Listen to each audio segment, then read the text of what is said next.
Hello everyone, నేను మీ Navaneetha. Welcome to our channel cooking pot. ఈరోజు మనము వామాకుతో పకోడీ చేసుకుందాము. ఒక 7 మినిట్స్లో ఈజీగా త్వరగా అయిపోతుందండి. స్నాక్ ఐటమ్ ఇది. ఎవరైనా ఇంటికి గెస్ట్లు వచ్చినప్పుడు అప్పటికప్పుడు తొందరగా ఈ విధంగా చేసుకుంటే చాలా ఈజీగా అయిపోతుంది. ఒకసారి వామాకు తెంపుకొని ఈ విధంగా శుభ్రంగా చేసుకోవాలి.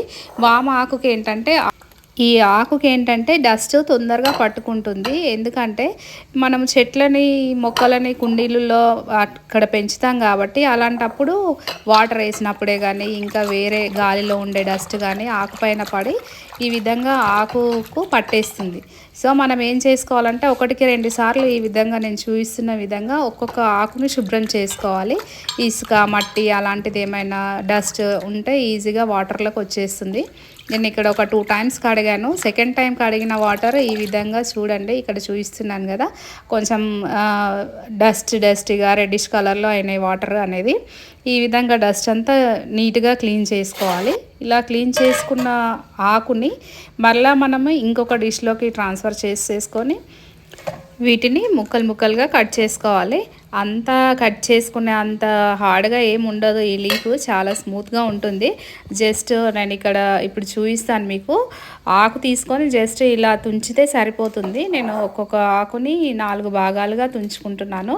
ఈ విధంగా తుంచుకొని వేసుకుంటే సరిపోతుంది, లేదంటే కట్ చేసుకోవచ్చు, అది మీ ఇష్టము. తర్వాత ఇందులోకి నేను ఇప్పుడు ఫస్ట్ సాల్ట్ వేస్తున్నాను, 1 స్పూన్ వరకు.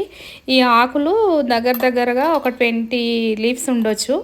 అలాంటి దానికి నేను 1 టీ స్పూన్ సాల్ట్, తర్వాత ఒక 1/2 టీ స్పూన్ పసుపు వేసుకుంటున్నాను ఇందులోకి. ఆ తర్వాత ఇందులోకి ఏంటంటే మనకు జీలకర్ర 1/2 టీ స్పూన్ వరకు సరిపోతుంది. పచ్చి జీలకర్రనే ఇందులో వేసేసుకోవాలి. తర్వాత ఏంటంటే ఇందులోకి మనము మెయిన్ కావాల్సిన ఇంగ్రీడియంట్ దీంట్లోకి ఏంటంటే బియ్యం పిండి. ఈ బియ్యం పిండి ఏంటంటే ఆప్షనల్. కొంతమంది వేసుకుంటారు, కొంతమంది వేసుకోరు. కాకపోతే బియ్యం పిండి వేసుకుంటే ఏంటంటే పకోడీకి క్రిస్పీనెస్ అనేది పెరుగుతుంది. ఆకు ఈ వామాకు ఏంటంటే ఆయిల్లో డీప్ ఫ్రై చేయగానే ఆకు చాలా సన్నం అనిపిస్తుంది. మనకు నోట్లో పెట్టుకోగానే కరిగిపోతుంది పకోడీ, అంత స్మూత్గా వస్తాయి. తర్వాత దీనిలోకి ఏంటంటే ఒక 4 పచ్చిమిర్చి చిలుకలు వేసుకుంటున్నాను. ఈ పచ్చిమిరపకాయలు వాటితో పాటు పకోడీతో పాటు ఫ్రై అయినప్పుడు వాటి ఫ్లేవర్ కూడా చాలా డిఫరెంట్గా ఉంటుంది. వామాకు ఫ్లేవర్ వస్తుంది దీనికి. సో ఈ విధంగా అన్నీ ఇలా ఒకేసారి వేసేసుకొని వీటికి మెయిన్ ఇంగ్రీడియంట్ ఏంటంటే శనగపిండి, పచ్చి శనగపిండి ఇందులో వేసేసుకోవాలి. నేను ఇక్కడ ఒక ఫుల్ కప్పు వరకు తీసుకుంటున్నాను. ఇది కొంచెం ఎక్కువగానే ఉండాలి. ఒకటి ఏంటంటే బియ్యం పిండి ఇలా 1 కప్పు శనగపిండికి 1 టీ స్పూన్ బియ్యం పిండి సరిపోతుంది. అలా బియ్యం పిండి ఎక్కువ వేసినా కానీ పకోడీ అంత బాగుండదు. పోనీ శనగపిండి ఎక్కువ వేస్తే అది బజ్జీ మాదిరిగా అవుతుంది. అందుకని కొంచెం చూసుకొని వేసుకోవాలి. లాస్ట్లో ఇదేంటంటే నేను గరం మసాలా వేసుకుంటున్నాను. ఇంట్లో ఉన్న గరం మసాలా ఏదైనా సరే మీరు యాడ్ చేసుకోవచ్చు దీనికి. ఇంకొకటి ఇక్కడ ఏంటంటే ఫ్రెష్గా తురిమి పెట్టుకున్న కొత్తిమీర వేసుకుంటున్నాను. ఇది వామాకు కొంచెము వాము వాసన అలా స్మెల్ లేదంటే ఆ టెక్స్చర్ అలా అనిపిస్తుంది కాబట్టి దానికి కవర్ చేయడానికి నేను ఇక్కడ కొత్తిమీర వేస్తున్నాను. ఇది వేయడం వల్ల ఆ ఫ్లేవర్ అనేది మనకు అంతగా అనిపించదు.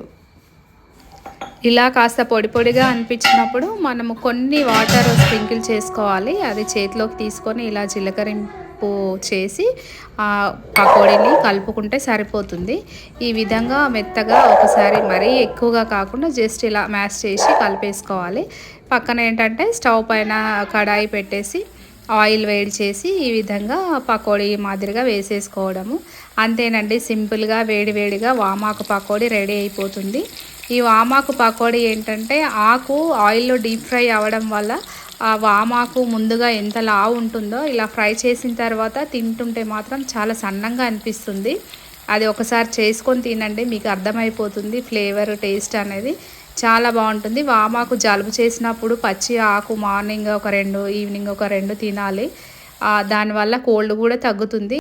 అంతేనండి, సింపుల్గా హెల్దీగా వామాకు పకోడీ రెడీ. మీకు కనుక నా వీడియో నచ్చినట్టయితే like, share and subscribe to my channel. Thank you for watching.